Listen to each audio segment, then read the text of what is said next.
क्यों कुछ आत्माएं शांति नहीं पाती? यह सवाल उतना ही पुराना है जितना मनुष्य का अस्तित्व। और हर बार जब कोई इंसान रात के सन्नाटे में खुद से यह प्रश्न पूछता है, तो वह अपने भीतर एक हल्की सी कंपकंपी महसूस करता है, मानो कोई अदृश्य दरवाजा खटखटा रहा हो, कोई अनजाना अनुभव अपनी उपस्थिति दर्ज कराना चाहता हो। जब मनुष्य अपने भीतर झांकता है, तभी उसे पता चलता है कि शांति बाहर नहीं मिलती, बल्कि भीतर से फूटती है। लेकिन उस भीतर जाने का रास्ता हमेशा साफ नहीं होता, और यह ठीक वहीं से शुरू होता है। कुछ आत्माएं शांति क्यों नहीं पाती? क्योंकि आत्मा कभी बेचैन नहीं होती। बेचैनी हमेशा मन की होती है। आत्मा तो शांत ही है, सदा शांत। जैसे आकाश बादलों से ढंक जाता है, पर स्वयं आकाश कभी भी बादलों से प्रभावित नहीं होता। बादल आते हैं, जाते हैं, आकाश अपनी जगह पर अडिग रहता है। ठीक उसी तरह आत्मा तो कभी अशांत होती ही नहीं, पर मन की उठती गिरती तरंगें हमें ऐसा महसूस कराती हैं कि आत्मा भी अशांति में डूबी हुई है। सबसे पहला कारण यह है कि मनुष्य अपने मन को ही स्वयं समझ बैठता है, और जब मन बेचैन होता है तो वह सोचता है कि मैं बेचैन हूँ। यही भ्रम सबसे बड़ी जड़ है अशांति की। मन तो बाहर की दुनिया का दर्पण है, वह जितना बाहर की चीजों को पकड़ता है उतना ही टूटता भी है। आत्मा भीतर की अनुभूति है, वह न टूटती है, न बिखरती है, न खोती है। लेकिन हजारों जन्मों के कंडीशनिंग, संस्कार, लर्निंग्स और पहचानों ने मनुष्य को इतना जकड़ लिया है कि वह भूल गया है कि उसका असली घर भीतर है। एक आत्मा तब शांति नहीं पाती जब वह अपने वास्तविक स्वरूप को भूल जाती है, जब वह अपने को देह समझने लगती है, अपने को नाम, पद, उपलब्धियां, संबंध, इच्छाएं और यादें समझने लगती है। यही सारी पहचानें मन को भारी कर देती हैं, और जब पहचानें भारी होती हैं तब आत्मा की रोशनी धुंधली दिखती है, हालांकि वह भीतर उतनी ही उज्जवल होती है। दूसरा कारण है अपूर्ण इच्छाएं। मनुष्य अपनी इच्छाओं से बना है। इच्छाएं न हो तो मनुष्य इंसान नहीं, सिर्फ अस्तित्व रह जाता है। लेकिन इच्छाएं कभी पूरी नहीं होती। एक पूरी होती है तो दूसरी जन्म ले लेती है, और इच्छाएं भीतर एक निरंतर दौड़ पैदा करती हैं। इस दौड़ में मनुष्य अपने ही भीतर से दूर होता जाता है। जितनी ज्यादा इच्छाएं उतनी ज्यादा थकान, जितनी ज्यादा थकान उतनी ज्यादा अशांति, और यह बेचैनी धीरे धीरे मन के स्तर से आत्मा पर आरोपित हो जाती है। आत्मा बेचैन नहीं, पर मनुष्य उसे बेचैन समझने लगता है। तीसरा कारण है अधूरे अनुभव। जिन भावनाओं को मनुष्य दबा देता है, चाहे वह दुख हो, क्रोध हो, प्रेम हो, पीड़ा हो, अभाव हो, वे मरती नहीं। वे मन की तहों में छिप जाती हैं और समय समय पर सिर उठाती रहती हैं। जब इन भावनाओं को कभी पूरा जिया ही नहीं गया, तो वे आत्मा को घावों के बोझ जैसा महसूस कराती हैं।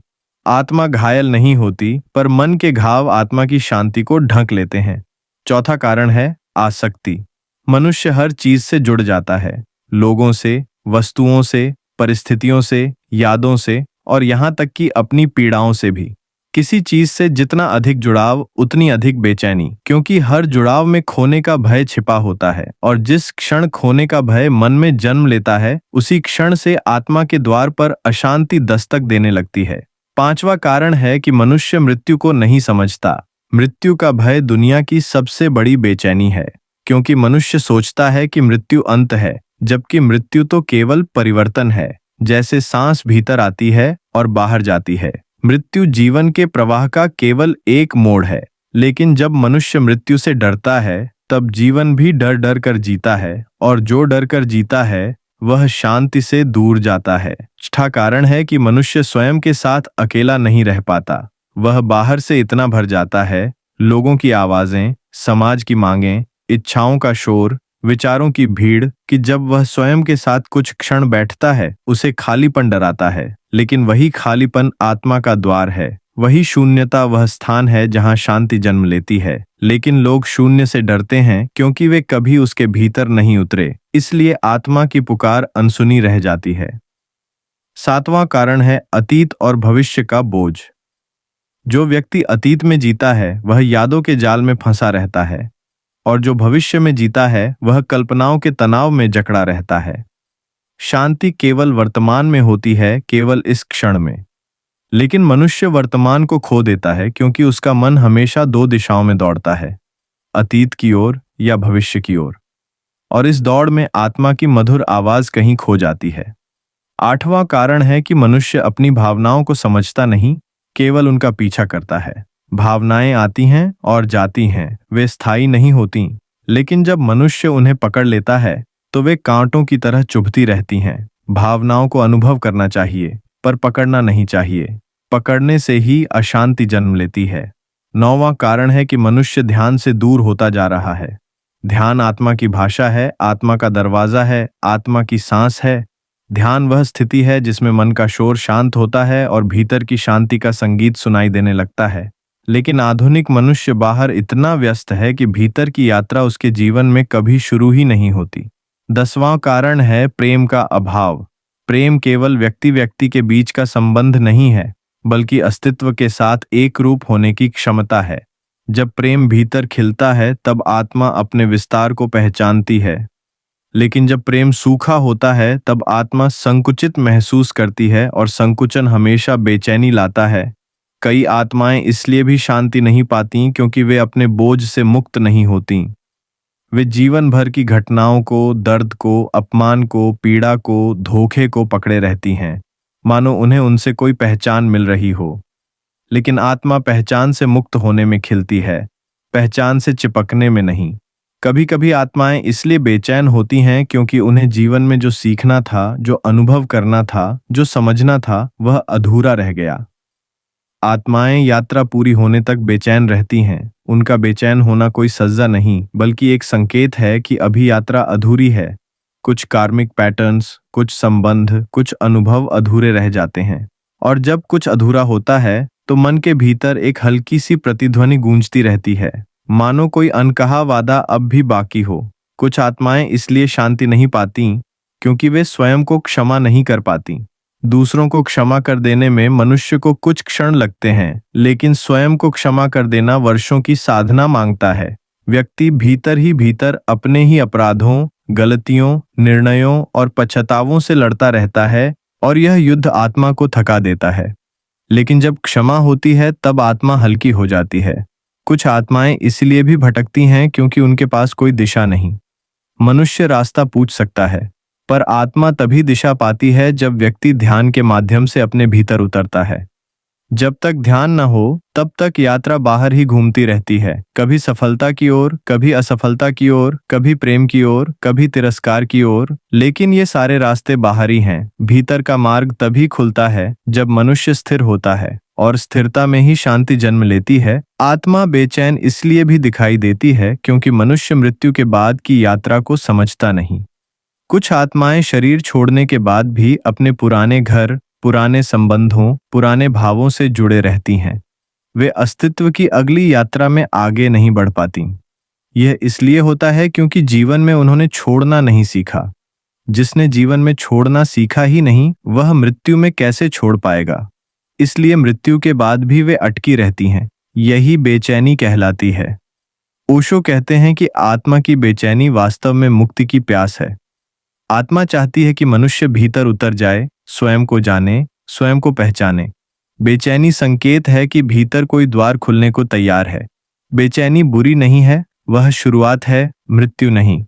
बेचैनी जागरण की पहली सीढ़ी है। जब कोई आत्मा शांति नहीं पाती तो इसका मतलब है कि उसके भीतर अभी भी जीवन बाकी है, सीख बाकी है, यात्रा बाकी है। जब तक यात्रा पूरी नहीं हो जाती, शांति नहीं आती।